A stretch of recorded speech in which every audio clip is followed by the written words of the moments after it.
I think at the end of the day, when you go into a community, you see what's there. So it could be homelessness, and I think looking at Greenville first glance, homelessness is a big factor.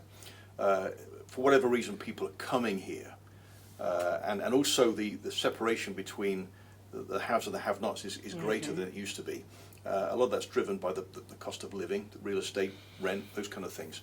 So, but there again, we also see there are a number of organisations that work with the homeless. We're one of those, and as I said before, we do a terrific job, and I say that just because of the staff that we have.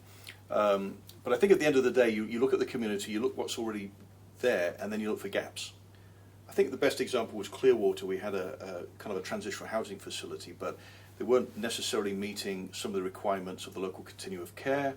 A lot of rapid rehousing money being given out there. And we found that we were either duplicating what someone else was doing or just not meeting those requirements. So we took a step back. Okay, what's the need? We discovered that the absolute need, the piece that was missing, was housing for single mothers. Single mothers. Okay, so then we changed our focus. We're looking only for single mothers. In 6 months, that place was full and it was overflowing, just full of people. Why? Because we'd established what the gap was, and therefore it worked to meet that need. So that's kind of how it happens. I think one thing I've noticed since we've been here is that there's a great collaboration amongst the non-profits. That's not always the case, trust me.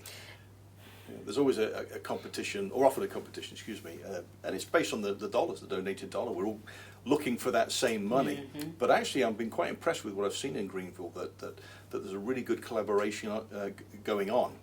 Now, the tricky thing with the mission, and again we talked about this, and unfortunately it does become a theme if we're not careful, is the need for resources, therefore the need for money.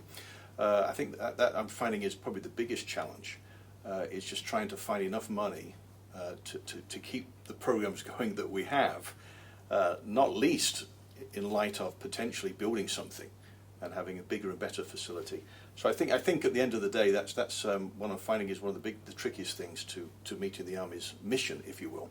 Is this fear, well not fear, but this lack of resource. There's only so much can go around.